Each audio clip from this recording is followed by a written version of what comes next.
آپ لوگوں نے قدیم ترین محل نما گھروں کے متعلق تو پڑھا اور سنا ہوگا۔ ایسا ہی ایک تاریخی شاہکار جو تقریباً 1 صدی پرانی تعمیر کا نمونہ ہے۔ اس حوالے سے فلسطین کے مشہور شاعر محمود درویش سے کسی نے پوچھا کہ گھر کیا ہوتا ہے؟ جواب ملا، گھر ماں کے ہاتھوں سے بنی کافی پینے کا دوسرا نام ہے۔ اس طرح کسی نے لکھا ہے کہ گھر ماں کے ہونٹوں سے نکلی لوری کے مانند ہے۔ ایسا ہی ایک شاہکار جو نظر آنے والی آنکھوں کو اپنی طرف متوجہ کرتا ہے اور دیکھنے والوں کو مسحور کر دیتا ہے۔ یہ تاریخی عمارت سندھ کے دوسرے بڑے شہر حیدرآباد میں موجود پکا قلعہ کے مرکزی دروازے ہوم اسٹریٹ ہال کے سامنے مکھی ہاؤس کے نام سے مشہور ہے۔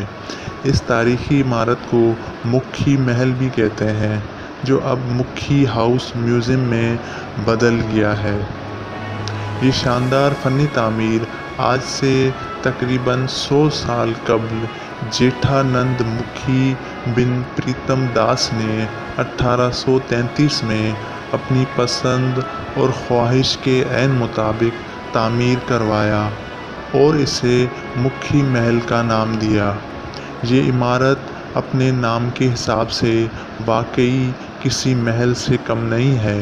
کہتے ہیں کہ وقت اور حالات کبھی ایک جیسے نہیں رہتے، جبکہ وقت کے بہتے دریا کا رخ کبھی انسان کے حق میں اور کبھی اس کے برعکس دیکھا گیا ہے۔ برصغیر کی تقسیم کے بعد جو ہجرت کا سلسلہ شروع ہوا وہ سالہ سال تک جاری رہا، لیکن مکھی خاندان پاکستان بننے کے بعد بھی اس گھر میں آباد رہا۔ تاہم 1957 میں مکھی خاندان نے بھی اس محل نما گھر کو ہمیشہ ہمیشہ کے لیے خیرآباد کہہ کر ہندوستان ہجرت کر لی۔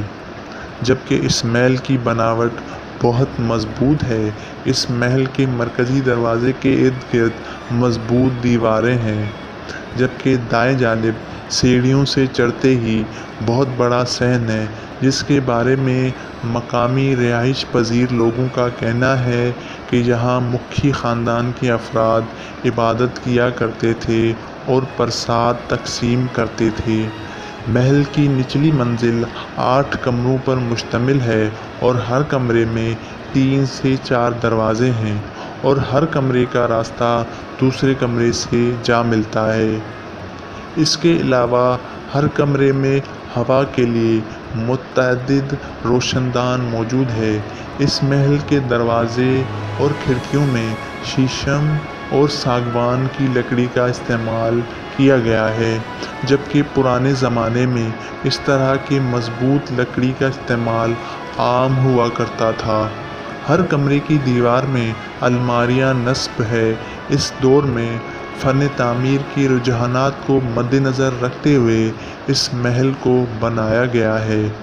اس کے علاوہ اس محل میں ایک مرکزی گنبد بھی موجود ہے، جو اس محل کو تمام عمارات سے ممتاز بناتا ہے۔